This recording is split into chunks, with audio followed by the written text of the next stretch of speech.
দীপাস কিচেনে আপনাদের সবাইকে স্বাগত। আমি আজকে পান্তা ভাত দেখাবো, মানে পান্তা ভাত খাবো, সেটাই আপনাদের সাথে আমি শেয়ার করব। তো আমি কি কি দিয়ে পান্তা ভাতটা খাচ্ছি সেটাই আপনাদেরকে আমি দেখাবো।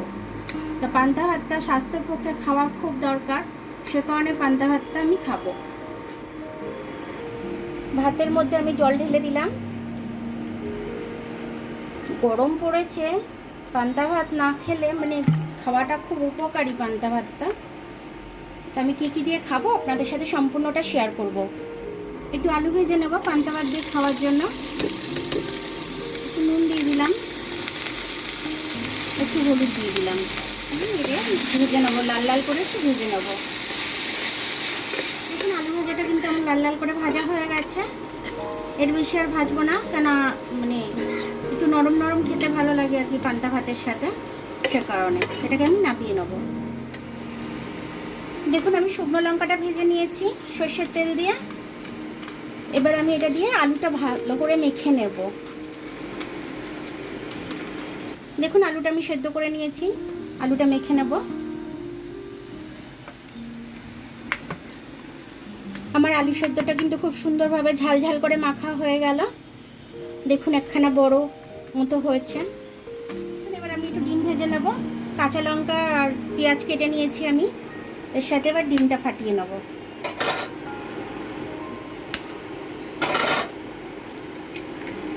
একটু স্বাদ অনুযায়ী নুন দিয়ে দিলাম। আর ডিমটাকে আমি ভালো করে ঘেটে নেব। ডিমটাকে আমি ভেজে নেব ভালো করে। ডিমটা উল্টে দেবো এবারে আমি। এবার আমি ডিমটাকে তুলে নেব, দু ভাজ করে নিলাম ডিমটাকে আমি। এবার দেখুন আমি কী কী দিয়ে পান্তা ভাতটা খাবো। সবার প্রথমে এখানে আমি পেঁয়াজ নিয়ে নিয়েছি, কাঁচা লঙ্কা নিয়ে নিয়েছি, দুটো শুকনো লঙ্কা নিয়ে নিয়েছি, কুমড়ো ভাজা নিয়ে নিয়েছি, পটল ভাজা নিয়ে নিয়েছি, এখানে আলু ভাতে নিয়ে নিয়েছি,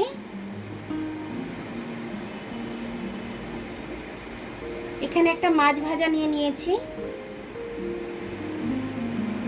এত কিছু নিয়ে নিয়েছি যে জায়গায় হচ্ছে না আমার। আলু ভাজাটা আর ডিমটা থালাতেই রাখলাম, কারণ আমার এখানে জায়গা হচ্ছে না, সে কারণে এটা থালাতেই রাখলাম। এগুলো দিয়ে আমি আজকে পান্তা ভাতটা খাবো।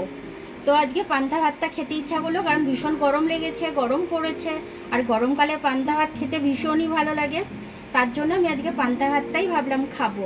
তো আপনারাও এরকম গরমকালে পান্তা ভাতটা খাবেন, এরকমভাবে দিয়ে মাছ ভাজা দিয়ে, তারপরে এরকম আমি পটল ভেজেছি, আলু ভেজেছি, ডিম ভেজেছি, এগুলো দিয়ে আমি পান্তা ভাতটা খাবো।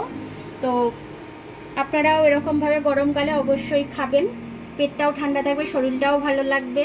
আর পান্তা ভাত খাওয়া আমাদের শরীরের জন্য ভীষণ উপকারী, তো আপনারা এটা খাবেন। রেসিপিটা দেখার জন্য অনেক অনেক ধন্যবাদ। আমার ভিডিওটা যদি আপনাদের পছন্দ হয় লাইক, সাবস্ক্রাইব, বেল আইকনটা একটু টিপে দেবেন। আর যদি ফেসবুক থেকে দেখেন তাহলে লাইক আর ফলোটা একটু করে দেবেন। আবার কাল দেখা হবে নতুন রেসিপির সাথে, ততক্ষণ আপনারা ভালো থাকবেন, আমি আসছি।